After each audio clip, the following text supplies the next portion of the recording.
औज़ुबिल्लाहिमिनश्शैतानिर्रजीम बिस्मिल्लाहिर्रहमानिर्रहीम। अस्सलाम वालेकुम स्टूडेंट्स, पढ़ेंगे the universe chapter 11 page number 146। Topic है हमारे पास इंफॉर्मेशन फ्रॉम स्पेस ऑब्जर्वेशंस। अब astronomers have collected information about our solar system for hundreds of years by looking closely at the night sky। हमारे निज़ाम शमसी यानी solar system के बारे में जो astronomers हैं उन्होंने काफ़ी डाटा इकट्ठा करना, उसकी इन्फॉर्मेशन इकट्ठा करना शुरू कर दी थी आज से कई सौ साल पहले से ही।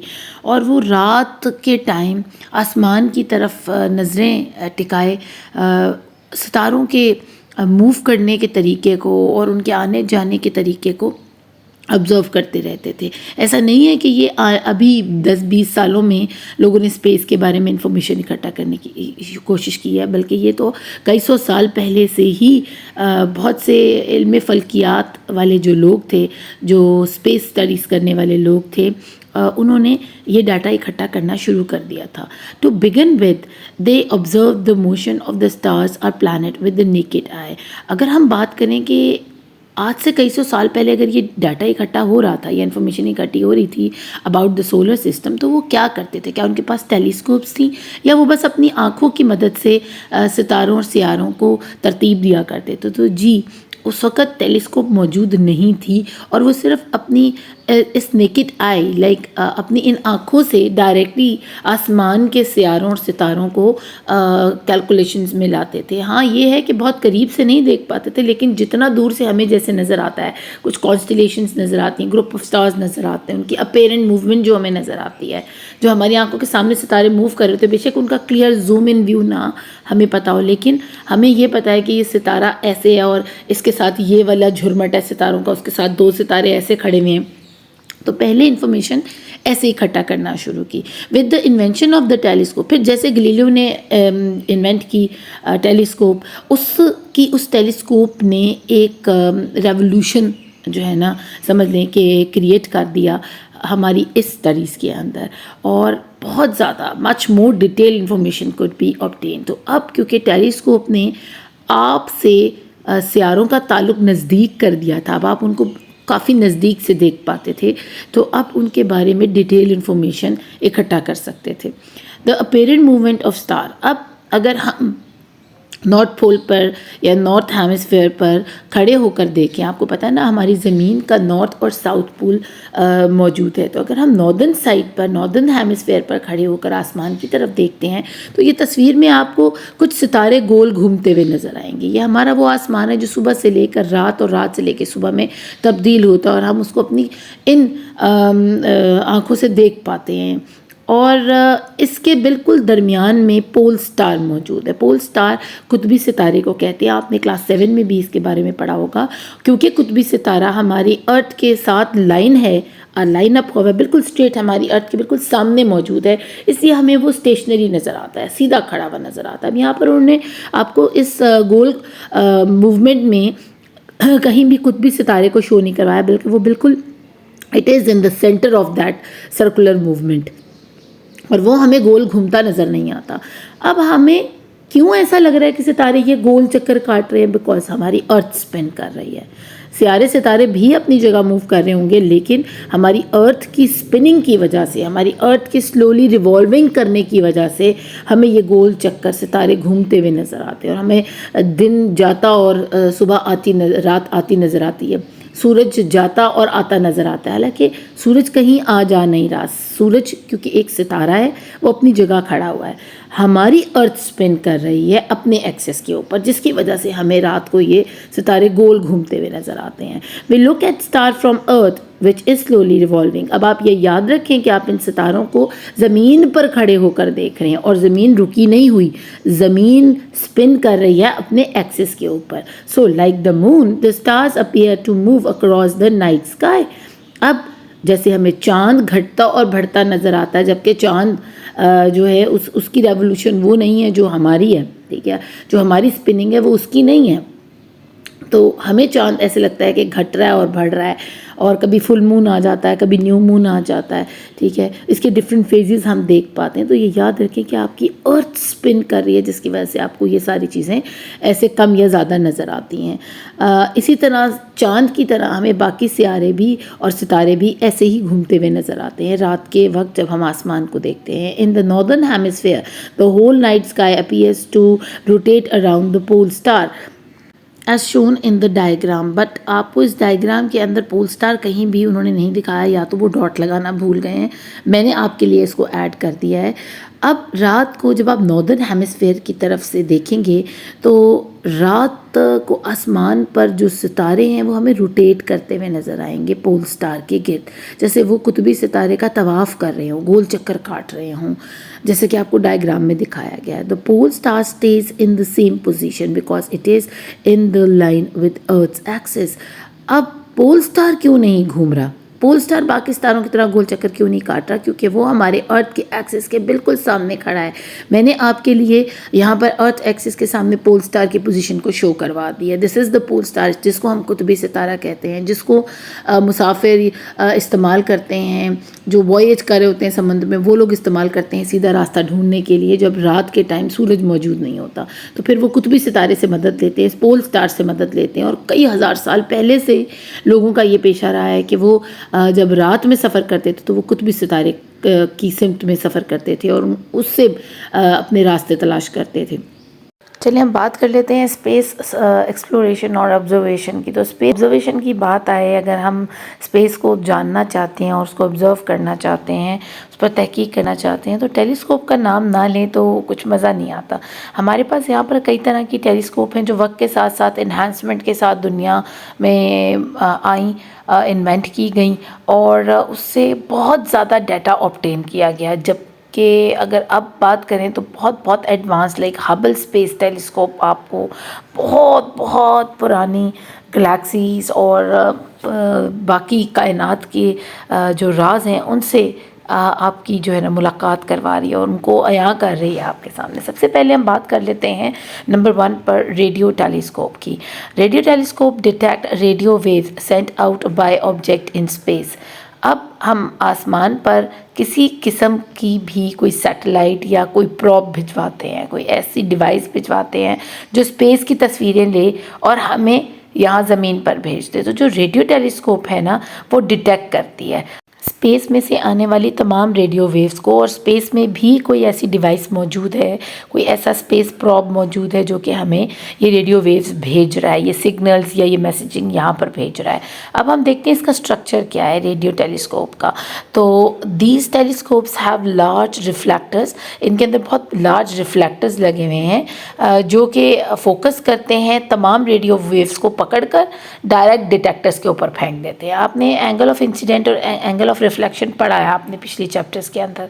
तो बाहर से आने वाली तमाम इंफॉर्मेशन जो है वो रिफ्लेक्टर्स अपने ऊपर लेते हैं और वहाँ से रिफ्लेक्ट कर देते हैं टूवर्ड्स द डिटेक्टर। उस डिटेक्टर का क्या काम है कि आपको वो इन्फॉर्मेशन फिर स्क्रीन पर दिखाना कि स्पेस में से क्या तस्वीरें आई हैं आपके पास या क्या इन्फॉर्मेशन आई है। दूसरी बात कर लेते हैं, अब बात करते हैं दुनिया की सबसे बड़ी और पावरफुल स्पेस टेलीस्कोप के बारे में। That is the James Webb space telescope is the largest most powerful space telescope ever built. It will be able to take photograph of some of the first galaxies ever formed and look inside dust clouds to see where new stars are forming. अब ये इतनी powerful और दुनिया की सबसे बड़ी telescope है आज तक की, जो कि ऐसी फ़ोटोग्राफ्स हमें भेज रही है जब बहुत पहले कायनात बनाई गई थी, तो उसमें जो पहली पहली गैलेक्सीज डाली गई थी या फॉर्म की गई थी वो उनके अंदर डस्ट क्लाउड्स तक देख सकती है। अब मैं अगर यहाँ पर ये बात आपको समझाने बैठ जाऊँ कि ये किस तरह मुमकिन है कि हम जो बहुत पहले गैलेक्सीज बनी थी उनको अब देख पाते, तो बेटा ये शीशों की अक्स की मानिंद है। जैसे आप एक शीशों वाले कमरे में खड़े हुए हो, ठीक है, और वो कमरा बहुत दूर तक जाता है। आप एक शीशे के सामने खड़े होते हो लेकिन उस कमरे के आखिरी शीशे तक नज़र आ रहे हो। ये कैसे? क्योंकि एक शीशा दूसरे पे अक्स डालता है, तीसरे पे डालता है, तीसरे वाला चौथे पे डालता है, और ये अक्स पहुँचता पहुँचता आखिरी शीशे तक पहुँच जाता है, बिल्कुल हमारी कायनात भी शीशों की मानंद है और हमारी जितनी भी ये जो स्पेस प्रॉप्स टेलीस्कोप्स हैं उन शीशों के अक्स को अपने ऊपर ले लेती हैं, उसी अक्स को कैच कर लेती हैं। तो ये अक्स बहुत बहुत पुराने हैं जो तवील सफ़र तय करके कई मिलियन लाइट ईयर्स का सफ़र तय करके हम तक पहुँचे हैं। अब वो गैलेक्सीज शायद दिखने में वैसी नहीं है जैसे आज से कई हज़ार बिलियन ईयर्स पहले मौजूद थी अपनी उस हालत में। अब तो शायद वो चेंज हो गई होंगी, लेकिन हम क्योंकि उनसे बहुत दूर काफ़ी लाइट ईयर्स की दूरी पर है, इसलिए हम तक जब वो रिफ्लेक्शन पहुंची है तो उसको जो हम समझें तो ये एक एंशंट पिक्चर समझने की, जैसे आप पुराने बक्से खोलते हैं उसमें से पुरानी तस्वीरें निकलती हैं ना, लेकिन अब वो बंदा बहुत चेंज हो चुका होता है। जैसे आप अपने बचपन की तस्वीरें देखते हैं लेकिन अब आप जवान हो चुके हैं, तो सेम वही अक्स हमारी यूनिवर्स के अंदर घूम रहे हैं और उनमें से कोई अक्स हमने कैच कर लिया हमारी जेम्स वेब ने और वो हमें वो शो करवा रही है। हालांकि वो गैलेक्सीज जो उस वक्त फॉर्म हुई थी जिसकी तस्वीरें अब हम देख रहे हैं वो अब काफ़ी हद तक चेंज हो चुकी होंगी और उनके लिए हमें फिर दोबारा से कोई अक्स को कैच करना हो गया किसी और शीशे की तरफ देखकर। ठीक है, यूनिवर्स शीशे की मानंद है, बस आप ये जहन में रखें क्योंकि अगर मैं डिटेल में जाऊंगी तो फिर आप काफ़ी ज़्यादा कंफ्यूज हो जाएंगे। तो अब ये उन गैलेक्सीज जो कि बहुत शुरू में बनाई गई थी कायनात के वजूद में आते हुए, तो उसके अंदर मौजूद नेब्यूलास को देखती हैं, डस्ट क्लाउड्स को देखती हैं जिनके अंदर नए सितारे जन्म ले रहे होते हैं, तो ये उनको भी देख सकती है। Like Hubble the James Webb telescope is not affected by dust and other atmospheric pollution. तो ये बहुत इंपॉर्टेंट है कि हमारी जो हबल टेलीस्कोप है जिसको मैं भी इसके बाद पढ़ूंगी, वो भी उसको भी ऊपर जब वो स्पेस में जाती है तो किसी किस्म का डस्ट या कोई मटीरियल या कोई पोल्यूशन एटमॉस्फेरिक लेवल पर उसको डिस्टर्ब नहीं करती, वो आपको बिल्कुल क्लियर इमेज भेजती है।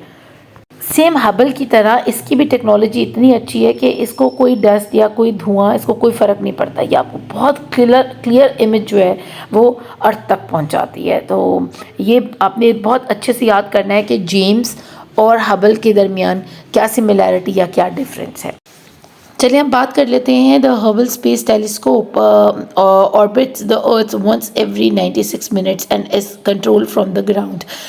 इस टेलीस्कोप को हम ज़मीन पर बैठकर कंट्रोल कर रहे हैं, ये हमारे अर्थ के इर्द गिर्द चक्कर काट रही है, ऑर्बिट कर रही है अर्थ को, और सिर्फ 96 मिनट्स में कर रही है, तकरीबन 1.5 घंटे के अंदर। तो इसकी मूवमेंट आप खुद सोच सकते हैं कितनी फास्ट होगी। इट्स कैमराज और digital and send back signals to earth. इसके कैमरा बहुत डिजिटल हैं और वो खुद ब खुद सिग्नल जो हैं ज़मीन पर भेजते रहते हैं और हमें लम्हे लम्हे की ख़बर है कि हमारी अर्थ के आसपास स्पेस में क्या कुछ हो रहा है। हबल ने बहुत बेहतरीन तस्वीरें हमें कायनात की भेजी हैं जिससे हम कायनात के राज़ों से वाकिफ़ हुए हैं। Hubble is not affected by dust and other pollution in the atmosphere. जिस तरह जेम्स है इसी तरह हबल भी किसी किस्म के डस्ट क्लाउड में से अगर गुजर रही है या कोई ऊपर पोल्यूशन है एटमॉस्फेयर के अंदर तो उसको कोई इफ़ेक्ट नहीं हो रहा, या हमारे समझ लें कि हमारे अपने स्ट्रेटोस्फेयर के अंदर या हमारी जो लेयर्स हैं आसमान की उसके अंदर कहीं भी कोई गैसेस का इमिशन होता है या क्लाउड्स बनते हैं या डस्ट होती है तो इसको कोई इफेक्ट नहीं पड़ता, इसकी सिग्नलिंग में कोई इफेक्ट नहीं पड़ता। ये इंतहाई क्लियर पिक्चर्स हमें यहाँ भिजवाती है। तो जेम्स और हबल में ये चीज़ सिमिलर है। चलिए हम बात कर लेते हैं दुनिया की पहली बनाई गई टेलीस्कोप के बारे में, और इसको किसने बनाया था। Galileo's used a simple optical telescope with lenses to discover the moons of Jupiter in 1609। अब गैलीलियो वो पहला शख्स था जिसने टेलीस्कोप को इन्वेंट किया था, इजाद किया था। और आप ये ना भूलिएगा कि ये वो गैलीलियो है जिसको पॉप ने नज़र बंद करा दिया था इसकी इस थ्योरी की बुनियाद पर कि सूरज जो है वो हमारे शमसी निज़ाम जो है सोलर सिस्टम उसका सेंटर सूरज है, जबकि पॉप के मुताबिक ज़मीन सेंटर में मौजूद है। तो इस वजह से क्योंकि इसने पॉप को नाफरमानी थी उसकी इस बात की, तो इसको फिर नज़रबंद करवा दिया था उन्होंने। और इसकी बहुत बहुत अहम डिस्कवरीज थी। इसने अपनी उसी सादी सी टेलीस्कोप की मदद से जुपिटर के चांद जो हैं ढेर सारे उसके इर्द गिर्द मौजूद हैं उनको डिस्कवर किया था। उन्होंने कहा था हमारे पास तो सिर्फ एक है ना, आप जुपिटर को देखें जाकर, उसके पास कितने सारे चांद हैं। और ये काम उसने 1609 के अंदर कर दिया था। तो आप ऑप्टिकल टेलीस्कोप थी, लेंजेस का इस्तेमाल किया जाता था इसके अंदर, और ये तस्वीर भी आप देख रहे हैं। मॉडर्न ऑप्टिकल टेलीस्कोप की बात करें तो use large mirror instead of lenses. ज़्यादातर टेलीस्कोप्स में लेंसेज इस्तेमाल किए जाते थे, लेकिन मॉडर्न ऑप्टिकल जो टेलीस्कोप्स हैं उनके अंदर लेंसेज की बजाय हम लोग इस्तेमाल कर रहे हैं मिरर्स का, ठीक है, शीशे इस्तेमाल किए जा रहे हैं ताकि लाइट को फोकस किया जा सके ऑन द डिटेक्टर्स। आपको पता है ना, आपके हाथ में अगर एक शीशा हो तो आप सूरज की रोशनी को कहीं भी फोकस कर सकते हैं। आपने शायद खेला भी होगा कि जब सूरज की किरणें शीशे पर पड़ती हैं तो आप शीशे को जहाँ मूव करेंगी वो एक टॉर्च बन जाएगा, ठीक है, और उसकी रोशनी एक जगह पर फोकस हो जाएगी। तो सेम इसीलिए इन मॉडर्न टेलीस्कोप में उन्होंने कोशिश की थी कि आप सारी लाइट को एक जगह फोकस करें, पूरे अक्स को, और एक ही जगह फेंकें डिटेक्टर के ऊपर ताकि एक क्लियर इमेज आ सके। High quality images are then generated by computers, और फिर डिटेक्टर्स वही जितना भी उन्होंने लाइट को फोकस किया होता है, अपने ऊपर लिया होता है, वो सब कंप्यूटर्स को ट्रांसफ़र करते हैं, और कंप्यूटर आपके लिए जनरेट करते हैं एक इमेज कि कायनात कैसी नज़र आ रही है, वहाँ पर कितने रंग बिखरे हुए कैसे से आ रहे हैं, कितनी गैलेक्सीज हैं, और वहाँ क्या हो रहा है, क्या डस्ट क्लाउड्स बन रहे हैं, कहीं इमिशन हो रही है, कहीं लाइट निकल रही है या हीट रिलीज़ हो रही है, या सन के ऊपर जो लावा चल रहा है, या हीट क्लाउड्स चल रहे हैं, या गैसेस क्लाउड्स बन रहे हैं, वो किस तरह के हैं। तो उम्मीद करती हूँ आपको इस टॉपिक की अच्छे से समझ आई होगी। अपना खूब ख्याल रखिएगा। Thank you for watching. Allah निगहबान।